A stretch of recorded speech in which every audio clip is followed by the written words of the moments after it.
We are the anchors of Queer News Tonight, and this evening, we discuss the queer headlines.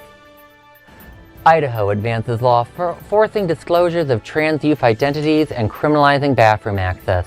This is increasing fears within the trans community over safety, privacy, and support systems. New survey shows bipartisan support for transgender equality, highlighting how personal connections increase acceptance. The survey also reinforces the importance of visibility nationwide. Former Trump advisor Pastor Robert Morris was released after 6 months for child molestation, now a registered offender under supervision and a restitution order. NASCAR reinstates driver Daniel Dye after anti-gay remarks suspension, but Kaulig Racing confirms his resignation. His replacement follows amid backlash and sensitivity training requirements. White House defends anti-trans policies on Transgender Day of Visibility, drawing backlash from LGBTQ advocates over rhetoric and rights rollbacks. All this important LGBTQ news and more this evening on Queer News Tonight.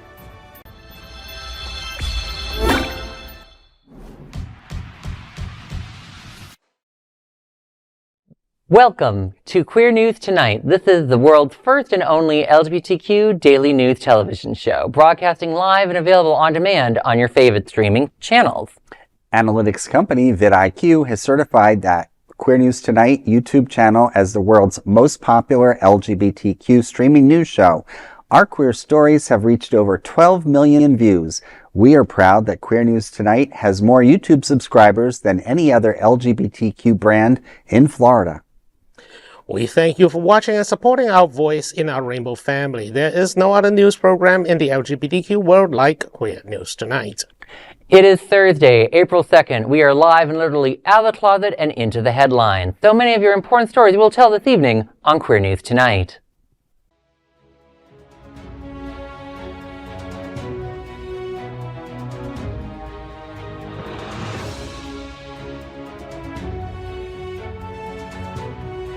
You're watching Queer News Tonight, the world's first daily LGBTQ evening news show.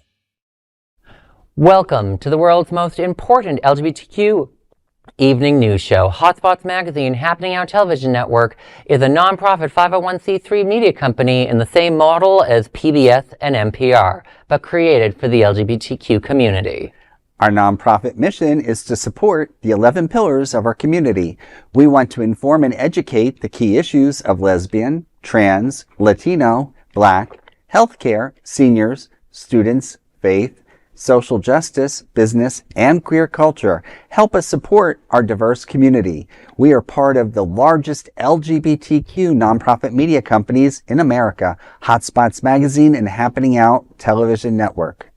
In 2026, our magazine is celebrating 41 years of the LGBTQ experience, and Queer News Tonight is celebrating our 5th anniversary with more than 14,000 LGBTQ television stories.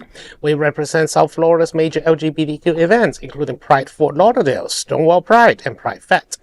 Our magazine, events, television news, talk, and entertainment shows support our mission to educate the LGBTQ and broader community. In 2026, more than 100 community leaders will sit at this table and share their voice as our anchors. Together, we host this show to support the LGBT community. Let's meet this evening's anchors at Queer News Tonight. Let's welcome anchor Larry Farver. Larry has over 20 years of experience in human resources, acting, film, radio, TV, live events, parade float design, and production, and casting. He's also a board member of the West Side Association. Larry, Woof and Huen brings Pups and people together on April 9th. So tell me, Larry, what's happening out? Sure, Alex. Well, dog lovers are invited to mix, mingle, and unwind at Woof and Huen on Thursday, April 9th, 2026 from 5:30 p.m. to 7:30 p.m. at Kalahatchee Dog Park in Wilton Manors. This laid-back community event welcomes pet parents and their furry companions to enjoy the park's dog-friendly play area while socializing with fellow dog owners. Guests can sip wine, sample light appetizers, and connect in a relaxed outdoor setting designed for both humans and pups. For more details, visit the wiltonmanors.org page under events. So they've been doing this for a number of years. Actually, I believe it's at least 3 or 4 times a year now. So I think it's a fun event. I think it's important to bring people in a relaxed atmosphere, especially with everything that's going on in this world. Sometimes simplicity and something as nice as hanging out with other dog lovers and a glass of wine for conversation, I think can really meet a need that we need in our community. Oh yeah, as a dog person, I love these sorts of events. Yes. Like I have 2 little Morkies, and one of them is like loves every other dog and person he can meet. He loves these sorts of events. The other one, Elio, if you watch it, we got to get you to be better with people and other dogs. Like maybe something like this would be good for him. Well, I don't have dogs, so usually I just handle Alex's dog. Oh my God, but we have to take 2 seconds to talk. This one, so like my oldest, which is almost 2 years old now, when we pick you up for coffee in the morning, he's out there, can't wait to see you. He jumps up. He's so excited to see Bobby. And I'm like, Bobby, when ever again are you going to have such a young twink interested in you like this? Wow. Hey, never say never. Queer News Tonight looks forward to seeing you at Woof and Wine on April 9th. Let's welcome anchor and one of my dearest friends, Dr. Bobby Huen. A world traveler and versatile in global affairs, Bobby provides an international perspective on current events. A PhD in conflict resolution, Bobby is a certified civil and family mediator and the founder of BH Consulting Resolution Services. Welcome to the show, Bobby. How you doing today, girl? Good. I mean, I just want to do some shameless self-promotion again. This time I just want to let people know that I am open for clients in nonprofit consulting. If you have a nonprofit and you don't have HR and you have people fighting all over each other, please let me know and I can solve the problem for you. As a former union rep, I really appreciate your services with this sort of stuff. I know that you're very competent in this. I also know that you do other things, like you're maybe dabbling in some social media consulting as well, sir. Yes, I am. I am starting to do a lot of some social media coordination and content producing. I find that I'm decent at it, so. Good. That's great. Thank you, Bobby. Thank you, Alex. And of course, let's welcome tonight's lead anchor, Alex Morash. Alex has served as editor-in-chief of Options Magazine, media director of the National LGBTQ Task Force, and press secretary for the Florida Democratic Party. Welcome to the show, Alex. I understand you want to talk about some bleach blonde Barbie.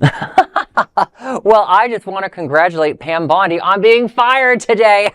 It's always great to see a fellow Floridian like her, specifically like her, fall flat on her face as she did, because according to the Wall Street Journal, she just didn't do a good enough job satisfying Trump's ideas to just go after every one of his political rivals. She couldn't even indict a man that threw a ham sandwich at someone. So there's that. But that doesn't mean that while we can take some solace in this one, does not mean that we should not continue to be alarmed.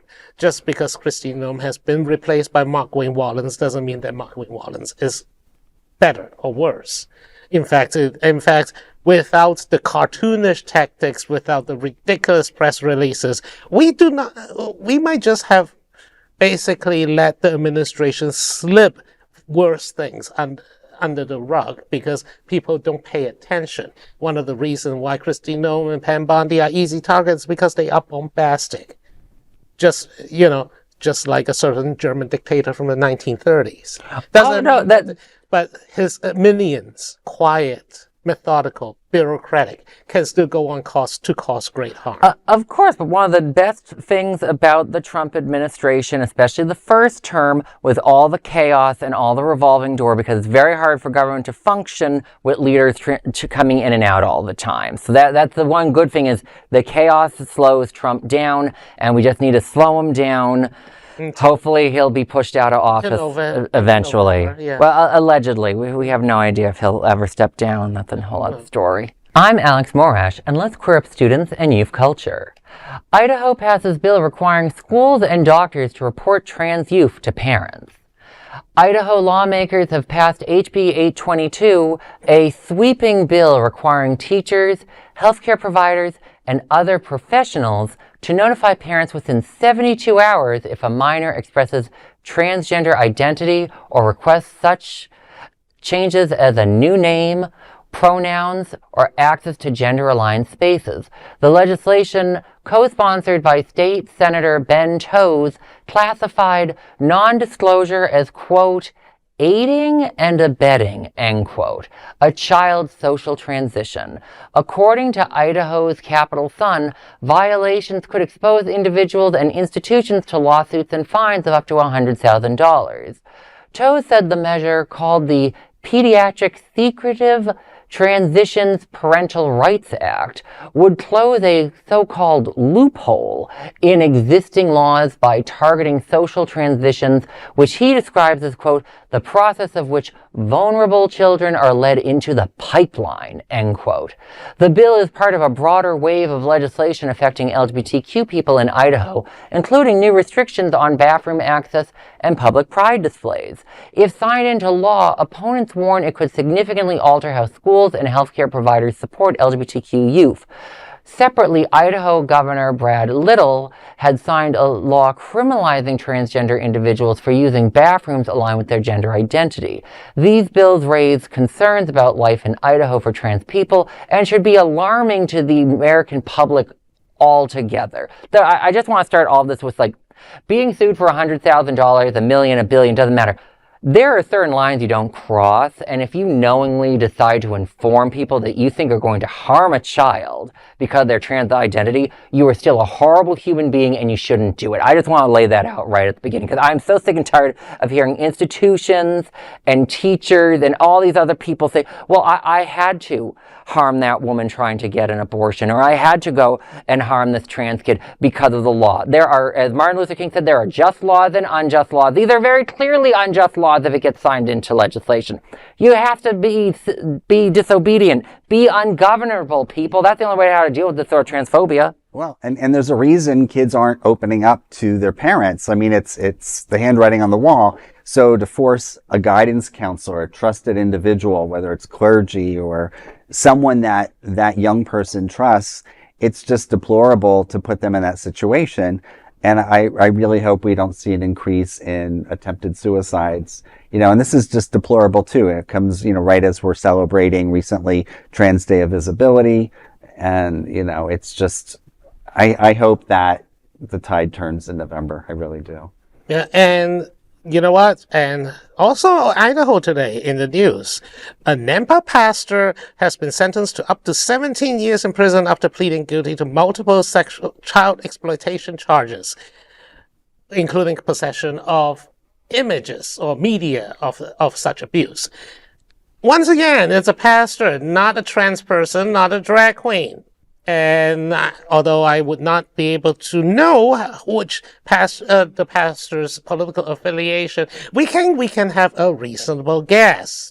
And also, I just want to know that who is going to get arrested. The first arrestee of this transgender bathroom law is going to go straight to the Supreme Court. This is a law that is going to be tested immediately. But they've been passing these laws in Florida. An activist was arrested in the Florida State House for using the quote-unquote wrong bathroom. And I haven't seen the Supreme Court protect anyone on this. Or they haven't protected anyone. They literally just 8-1 said it was okay to force conversion therapy. But the thing is that these laws exist because they know that it takes a very long time. I mean, it will take up to 4 to 5 years if an arrest is made today in the lowest level to go all the way to the Supreme Court. You have to go through state appeals process all the way to state Supreme Court, and then to federal court, and then to federal appeals court, and then to Supreme Court. They are counting on that, and they also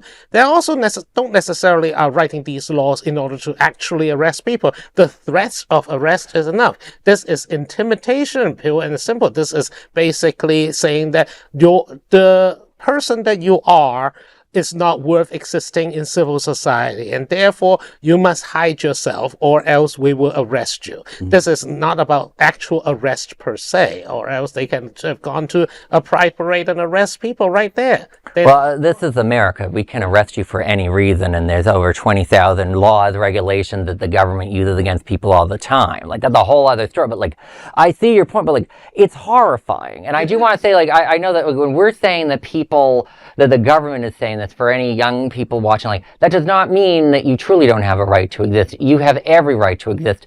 Do not listen to these people. These people don't even know how to go to the bathroom practically. They're such morons. So remember that. And that is a disturbing story today. I'm Larry Farver, and let's queer up trans culture. New U.S. poll shows broad support for transgender equality across parties. A new February 2026 survey commissioned by the Human Rights Campaign Foundation and conducted by SSRS finds that the majority of U.S. adults support equality and legal protections for transgender people, including across political lines. Released for International Transgender Day of Visibility, the data comes amid ongoing legislative debates. The survey shows that the support was strong across party, race, and ethnicity and gender, with more than half of Republicans backing each measure. Among Republicans surveyed, 76% agreed or strongly agreed with equal rights for trans people, compared to 92% of Democrats. The survey of more than 1,000 adults also highlighted the role of personal connection. 41% said they know someone who is transgender, and 27% speak with a transgender person regularly. Those with direct contact showed higher support. The HRC stated, quote, "For Transgender Day of Visibility, that finding carries a simple message: visibility matters, and so does connection. The more transgender people are known, not as abstractions, but as friends, family members, co-workers, classmates, and neighbors, the stronger public support for equality becomes," end quote. Well, that's refreshing. I like to think that there's a lot of truth in those numbers. It's encouraging. I know we've talked about survey data before on this show, and I really hope that maybe there is a tide turning and that there is some humanity out there for our trans brothers and sisters. I think that it's great that the numbers agree, but Americans tend to contradict themselves constantly. They are worried about trans youth, but on the other hand, they support transgender rights. How even the Supreme Court seems to be split in half. Neil Gorsuch, one of the most conservative, is the one who authored Bostock, which affirms that trans people are covered under anti-discrimination measures. But at the same time, they're now arguing about whether transgender participation in sports is acceptable. America is ultimately a land full of contradictions, so I will take this as a glimmer of hope, but I'll also take it with a giant glass of salt water. Well, I want to say that the humans in general are just a walking contradiction, regardless of your nationality or nation of origin or what country you vote in. Just to be fair, like, don't worry. If anyone likes to occasionally like have a go at the American public and our political system, it's me. But like, you know, but like also like, on the one hand, there's a lot of joy in seeing like so much support, but the thing that really concerns me, that alarms me, as a former staffer to an LGBTQ nonprofit organization, is I consistently see so much public support, and I see these LGBTQ nonprofits, they get all this corporate big donor money. So I'm like, you have the public support, you have the donor class support, which some political scientists would argue all you need is the donor class. Why is that not translating into political wins? What's going on with Human Rights Campaign? What's going on Task Force? What's going on every other LGBTQ rights group out there? Like, why are you not turning this into wins? Why are we not winning? Because the donor class are afraid of political retribution in the form of AG investigating them or federal contracts yanked. But we have not been turning this into political capital for more than just one or two presidential administrations, Bobby. This has been a problem for decades. The only major federal legislation we passed is the repeal of Don't Ask, Don't Tell, and saying that, like, you can't the court can't take away current marriages. Like, what else have these movements done for national legislation with all the support that we've had for 10, 20 years now in polls? No, I don't disagree with you. I find that's it. But the thing is, I don't even, if I'm going to say this, and I have no disrespect for the study itself. The question might be like, okay, so do you just support trans people's right to exist? But you have to ask them if transgender people are morally wrong or morally right. They might have a very different story. Or if one of your family family members is trans, what would you do? That would be another very revealing clue. Anyone can say that, oh yeah, I support trans people, right to exist. RuPaul is great, or something. Not that RuPaul is a trans person, but there will be. But if you ask them about close family people or whether being trans is a moral issue, you might have a clearer picture of whether the general public actually supports it. Perhaps. And you do make a good point on the donor class, because like, while queer groups get money from these places, they often tend to give very little money relative to what they might give something like the Alliance Defending Freedom or one of these other hate groups. Like, that's also food for thought. I have hope. These sorts of polls do give me hope. But I just hope it's not a fool's hope. I'm Bobby Huen, and let's queer up the USA view. Trump advisor pastor freed after 6 months in child molestation cases faces years of probation. Pastor Robert Morris, a former member of the Trump-Pence campaign's Spiritual Advisory Council, was released Tuesday after serving 6 months in an Oklahoma jail for child molestation. Morris, 64, pleaded guilty last year to 5 counts of lewd or indecent acts with a child after admitting to the 1982 assault of 12-year-old Cindy Clamashare. The plea deal resulted in a 10-year suspended sentence with 6 months served in Osage County Jail. He must now register as a sex offender, remain under supervision, and pay restitution. Morris said, quote, "What I did to Cindy decades ago was wrong. There is no other word for it, and there is no excuse for it. I'm deeply sorry. I have carried the weight of that wrong for a very long time, and I'm grateful. Genuinely grateful that the Clamashires dared to bring this into the light," end quote. The Clamashires attorney Jeff Leach said they are heartened to know Morris has nearly 10 years of probation and a lifetime with being publicly registered as a sex offender. So, first of all, 6 months? I mean, look, I actually backdated it. In 1982, this man was 20 years old. Yes, he is young, but 20 years old should never touch 12-year-olds. 12! And 6 months is just a ridiculously light sentence. Consider A, he is a pastor that means that there are probably other things that we did not know about yet or never. And secondly, he is that close to, he is gotten away with it for 4 years. I mean, he should not be. I mean, I'm not saying to put. I don't believe in death penalty. I do not believe in overlong prison sentences. But this seems awfully light. He got 6 months. I will push back on that, Bobby. Out of the county jail. Yeah. Well, he didn't get 6 months. He got 10 years of probation, and I think this is an important thing to talk about our injustice system. Probation is not get out of free. You have to meet with probation officers all the time. There are all these technical hurdles to maintain your probation. And now this rich white man will probably be fine. Let's just be real. The system is designed to like make it easy for him to go to his probation officer, but it's very difficult for most people when dealing with probation. Probation is not kind on queer people. It's not kind on black people.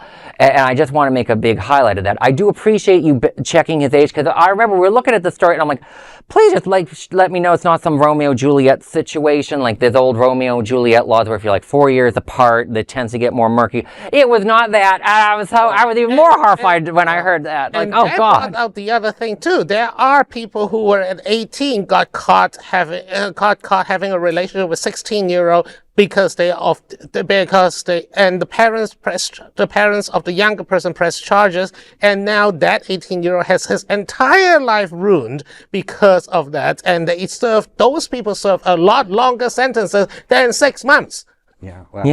Well, the one thing I want to add before we go on to the next story is I'm wondering now, will Trump stop using this pastor, Robert Morse, as an advisor?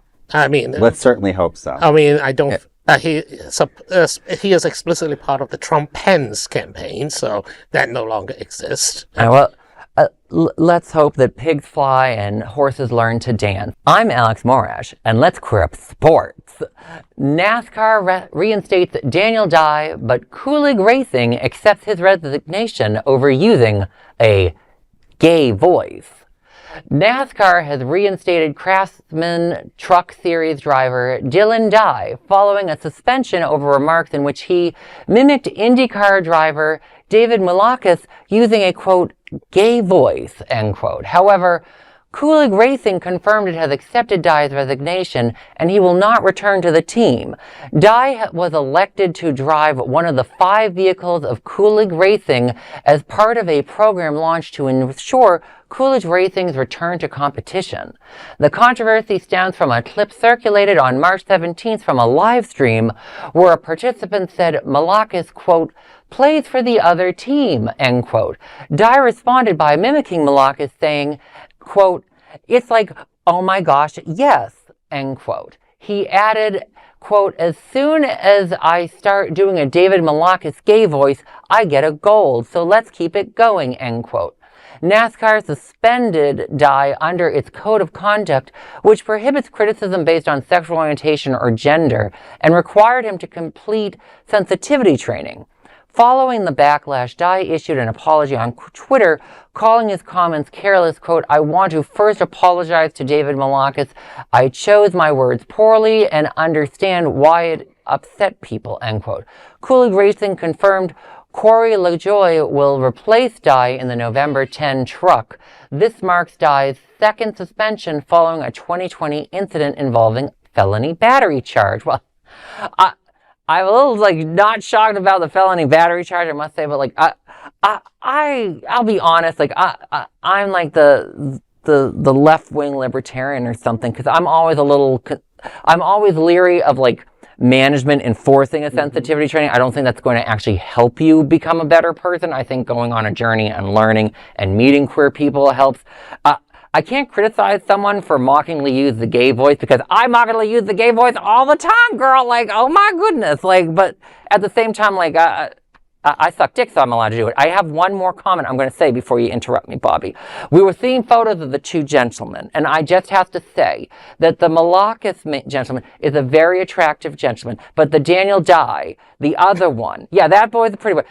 He's okay, but he's at 2 a.m. at the club, and you're like, okay, I gotta go home with somebody. You're cute enough, just so we all know. Sorry, Dylan, you're only so. But I also want to acknowledge the fact that NASCAR is trying. I mean, this is a sport that came out of is literally running liquor in stock cars and to get away from the cops during the Prohibition period in the South. This is the origin of the sport. So for them to even think about punishing, 20 years ago, NASCAR would have probably put him on a podium. Yeah. But also, just like the NBA player who got fired for saying anti-gay things, we don't really know if it is just an excuse to get rid of him, or is it because of performance issue? Or maybe he's not winning, and maybe he's not winning enough, or maybe he's not ranking high enough. Just NBA or NASCAR will never give away, their star player. Can you imagine, Michael Jackson back in the day get fired for saying a gay slur, or whatever? Did Michael Jackson ever say a gay slur? Michael Johnson. Oh, sorry. That's how much I know about sports. I hear one name and I think it's Michael Jackson. Sorry. Carry on, girl. Carry on. Actually, not Johnson. Michael Jordan. Sorry. This is how good we are at sports, kids. We have no idea what we're talking about. I didn't even know half the words I said in that script, to be honest. But the thing is, these corporations always basically is if we can sweep it down the rug, we can. Just basically give a slap on the wrist. If not, we'll just trot a sacrificial lamb and execute that one in public, so that hopefully no one questions the pervasive homophobia that is still present in most sports. Well, that also was a big point, because As someone who has more than once in his life gotten the joy of a drive-by faggot at him, I found this to be very tame. Like, it's a little rude, but I don't know if that's the same thing as harassment. Like, I guess if you said it at work, I could see your employer getting upset with you, too. From an HR perspective, and, one of the things I want to say before I go into my perspective, but, according to some sources, Malakis is dating a woman, so whether he... Yeah, but who cares either way, honestly? No, you're right. But, looking at this, I again, as Bobby said, I give NASCAR a lot of credit for being uniform in terms of enforcing their policies. And, no matter what you think of NASCAR, its origins or where they are today, I give them a lot of credit for enforcing the policies. Just a little bit. A little bit, yeah. So, and even though Daniel Dye apologized, sometimes an apology is too late. It's not sincere. And also that, hey, just because you resigned from one racing team doesn't mean that someone else is not going to pick you up. That's the nature. That's the nature of sports. I'm sure the NBA guy will probably get picked up by some other team too. It's not death. It's not the death of their career. In fact, it's just probably a stumbling block. And I learned something today. Besides, I didn't know what half those NASCAR words were when I first started the story. I also did not know that NASCAR had this noble history of moonshine. That's like the best thing I've heard all day. I'm Larry Farver, and let's queer politics. White House hateful statement on Trans Day of Visibility sparks backlash.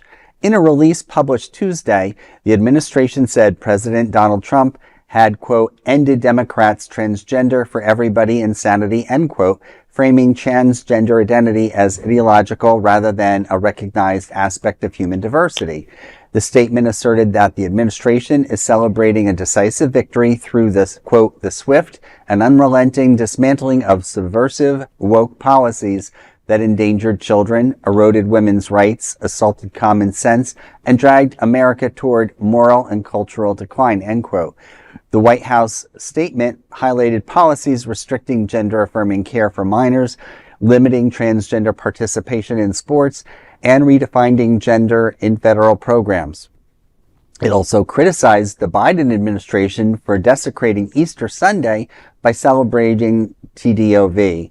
Transgender Day of Visibility has been observed annually on March 31st since 2009 and is fixed on that date, while Easter shifts yearly. In 2024, the two coincided. That year, then President Joe Biden issued a standard proclamation recognizing both occasions separately. LGBTQ advocates are criticizing this year's statement for its hateful language. Well, again, the hypocrisy continues, talking about the degradation of society, blaming transgenders when the population is small, and if any transgendered people have committed any acts or alleged acts that are illegal, you look at the massive ones that the right wing has, this whole show tonight, we've talked about people molesting children. We certainly know that the Epstein files are there. We just have to wait for the right people to put them out in the sunlight. Guess who or what kind of people are not in the Epstein files so far? Trans people. If there's a single trans person in the Epstein files, Trump and Bondi and Cash Patel would have arrested that person, trotted them out, and probably publicly executed them just so that they can have a scapegoat. But guess what? There's none. And also another indicator of far-right politics is the repeated proclamation that something causes someone's cultural decline. Remember the degenerate art in the 1930s Germany, the backlash against anything that is foreign is a marquee move for government and administration who wants to cast someone as other, as un-American. Just like communists back in the 50s too. Any kind of non-understandable culture is degenerate. It's cultural decline. Oh my God. Okay. Ignoring the fact that some of the original abstract art movements in the 1910s and 1920s were also communist, just to do a little quick fact check, but also on this whole idea that trans people are all criminals, or just like if there were like the idea of roving lesbian gangs. America's sadly not that interesting. I would love if there was all these trans criminals committing all these cool trans crimes. I'd be like, that's amazing. I would love, but like we're not that lucky. We're not that lucky, everybody. I would love to see roving lesbian biker gangs. I mean, it would be very Mad Max. I would nominate Sherry Stone to be honorary chair for one of them. But at the same time, like this is a little unprecedented to watch a Republican Party not just like decide not to celebrate queer people, but to actively attack. It's like to do no and a heart emoji. Okay, so the Republican Party, I have a statement. I've prepared a statement for you. Fuck off. That's what I say to your friggin' no heart emoji. What a sort of hateful idea. You think that's appropriate? You think that's what makes you a winning party? Maybe this is why you've been losing every special election in the last year and a half, and why you're going to be losing probably 20, 30 points compared to your last election cycle. So good luck on the unemployment line, people. But that's the other thing. This administration is why I was distrustful of that previous story about Poe supporting, saying that broadly even Republicans support trans people. That 72% of Republicans certainly didn't have trans people in mind when they voted for this administration. And guess what? As a former party staffer, the general electorate doesn't help you with every social media tweet and every post. Some kid did it, and they probably got permission from a higher up who signed off, or even worse, some like party chair type thought they had an interesting idea. They're like, oh, I had an idea for the first time ever. LGBTQ 1 Minute News. Let's queer up entertainment. Eurovision Asia debuts November 2026 in Bangkok, with 10 countries confirmed for first contest. Eurovision has announced its first ever Asia edition, Eurovision Song Contest Asia, set to host a live grand final in Bangkok on November 14th, 2026. 10 confirmed countries are Bangladesh, Bhutan, Cambodia, Laos, Malaysia, Nepal, the Philippines, South Korea, Thailand, and Vietnam, with more expected to join. Rules for the competition have not yet been released. The event has a strong LGBTQ fan base and is organized by the European Broadcasting Union alongside Voxvation and S20 Productions, with Thailand's Channel 3 participating. Now, before I start, Bobby had a new name for this competition. Bobby, how about you name this for us? Well, I mean, this should be Southeast Asian Vision, or, I was going to say Euro-Asian Vision, but then a certain country might try to jam themselves in again, because it is part of Eurasia, isn't it? Yeah. So Eurasia Vision is what you're trying to say. Yeah, wonderful. But no, if it is Eurasian Vision, then we have to then we expect more in the Central Asian contingency and the Near East ones too. After all, they are part of Asia. Oh, no one's going to look at a map to figure this out. I was shocked to see Israel didn't invite itself to this Eurovision Exactly what I was saying when I say a certain country. Yeah, I'll just say it. Why are you there? Come on, you're part of Asia, kinda ish, right? It is on the Asian continent, the outer Europe. Well, it'll be interesting with the strong LGBTQ fan base to see how many of the performers are part of the community in the alphabet. Well, in the I'm pretty heartened to see the participating nations. Especially Thailand, where there will be a huge LGBT show up, and of course Eurovision Asia, which is a stupid name, is Eurovision brand is known for camp. So this is, let's see if it will live up to its branding and reputation for this one. We are looking for exaggeration. We're probably looking for a moderate amount of inappropriate cultural appropriation, which Bhutan is going to be very mad about that. Their king is very protective of the country's image. So how is this going to become a campy, fun event? I have no idea. Well, hopefully they'll get some inspiration from ABBA. LGBTQ 1 Minute News. Let's queer up trans rights. Republicans face backlash over one word, quote, no response to Transgender Day of Visibility message. Republicans are facing criticism for a brief and widely condemned response to Transgender Day of Visibility. The Democratic Party marked the occasion with a message of support stating, quote, trans rights are human rights. This Transgender Day of Visibility, we honor the resilience of transgender and non-binary Americans and celebrate their incredible courage, end quote. In response, the National Republican Senate Committee posted a single-word reply, quote, no, end quote, accompanied by a heart emoji. Critics interpreted the post as dismissive and insensitive. On Blue Sky and other platforms, users called out Republicans for the mocking tone on a day meant to uplift transgender voices and experiences.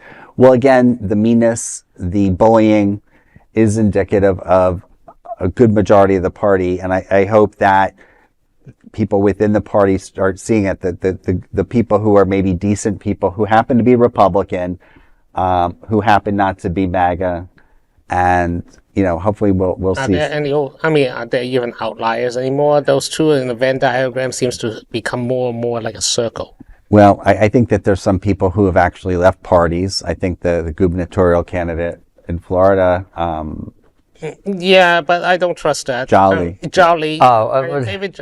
David Jolly can claim what he wants, but we've been burned before. Well, Charlie Crystal. Well, I don't think this is a story about ex-Republicans. I think this is a story about the current Republican Party. Apparently, people have been begging for me to reread my statement to the Republican Party for this, once again, which is fuck off, Republican Party, for your friggin' transphobic, anti-queer, just absolutely bombastic behavior. I cannot wait.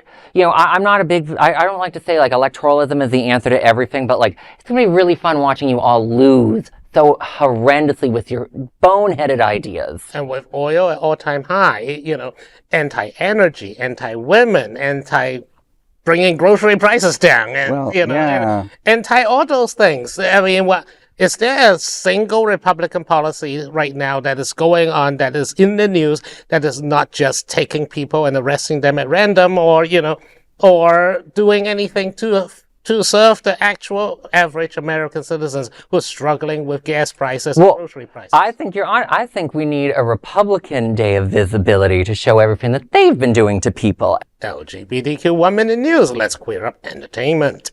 Married at First Sight's groom sparked backlash for views on gay men, gender roles, and Trump. A groom on Married at First Sight Australia is facing backlash after his controversial remarks about gay men and gender roles. Viewers have accused him of homophobia and misogyny. Tyson said he was hoping to match with a, quote, submissive feminine woman, end quote. During a pre-wedding discussions on same-sex marriage, he said, quote, that doesn't bother me too much. What bothers me if it gets pushed in my face, end quote. Viewers reacted strongly to these statements, while some even questioned his inclusion on the show as he expressed admiration for Donald Trump, saying, quote, I reckon he is doing a great job, end quote. And I guess that means that he has no brain cells to rub together. And for one thing, really, I mean, the whole rub it in my face, that has been that age-old, like, oh, I don't mind gay people, but don't rub it in my... What does it mean? That it usually just means that if they see two people holding hands, he'll go berserk. It is essentially a hate crime defense. Like, oh, I see it in front of me, otherwise I wouldn't bother you. That's the defense. And second, I hope that as the other thing, submissive feminine woman, that speaks of incel ideology. That speaks of Louis Theroux and the man, and his new documentary about the manosphere, how they all imagine that, women need to be submissive to men, and this quote unquote hyper masculine ideal that just frankly end up looking gay. Well, but like Bobby, like we all know that the guys that say they want a submissive, feminine woman type, they're always the ones that can't wait for a woman to put a collar around their neck, for pity's sakes. Like these guys are always weird. There's always something going on. I don't care what he says. This whole story is bizarre to me. Like, first off, Australia, is it really that hard to find a date that you just have to do Married at First Sight? Like, what's going on there? Like, I know there's only 20 or 30 million of you, but there's enough of you. Like, just go to Sydney, people. I mean, that's right. It's the same I think they have about the same or maybe less population than Canada, and Canada is doing just fine. Well, one has to wonder what the outcome was. I don't believe it was stated that whether or not the bride decided not to stay in the relationship. Run, girl. Just run. Go away very quickly. And on the Australian supporting Trump, I mean, like, if you're an Australian and you support Trump's, like, non-intervention, like, non-military... No. Let me finish part. Like, I hope you start learning Mandarin because under Trump's vision, you're going to be a fiefdom of China. LGBTQ 1 Minute News, let's queer up entertainment. Nicholas Galaxine stuns fans with bold He-Man transformation in Masters of the Universe trailer. Fans are buzzing as Nicholas Galaxine takes center stage in the Masters of the Universe trailer set to release June 5th, 2026.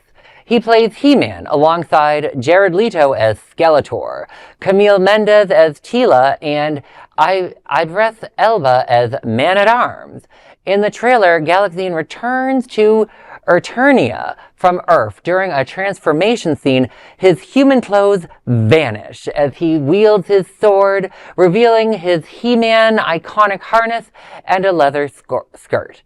And now, queer fans are reaching online to praise him. One said, quote, Nicholas Galaxine looks epic. June 5th can't come fast enough, end quote. Another wrote, Nicholas Galaxine, there is something about him, end quote. Galaxine also recently filmed Red, White, and Royal Wedding and has multiple projects slated for 2026. Well, that sounds very nice. I was disappointed to hear that after his clothes fell off, more clothes came on. We don't need that, He-Man. You don't need to wear a skirt. You just be free. And Rated R or X-17 and at that point. Also, his body transformation is amazing. I mean, he was tall. He is kind of twunk in red, white, and blue, and now he has to go full. I mean, He-Man. You imagining Conan, or at least a proto Conan, so more like the guy who played Jack Reacher. Wasn't there a live action He-Man? Am I dumb? No, I swear, was it? Maybe, and then there's but now he's slimmed back down just to film The British Prince again, Red, White, and Royal Wedding, and he has a movie out now at some point, and then and also, by the way, we know that why cancel culture does not work. Jared Leto keep getting work. Oh God. How does he has been accused of quite a few things, not that it is allegedly and there's nothing to substantiate anything, but the man keeps getting work and he is not very good at it. I mean, he did some movies in the Batman universe and everyone didn't like them, and I don't know why he keeps showing up in comic book movies. Well, I'm sure that he has all the right facial expressions to play Skeletor. LGBTQ 1 Minute News. Let's queer up lesbian and queer women. Zendaya and Law Roach surprise queer bride with dream wedding dress during a film promotion event. In a creative promotional moment for the upcoming film The Drama, actor Zendaya and stylist Law Roach surprised a lesbian couple during a wedding dress appointment in New York. The event, part of an experiential campaign ahead of the film's April 3rd release, featured engaged couple Alexandra Warren and KB White, who responded to a casting call for engaged couples interested in a wedding dress opportunity, pegged into the film's premiere. However, this turned into a pleasant surprise when the pair received an unexpected visit from Zendaya and Roach, where the stars offered styling advice and joined in the celebration.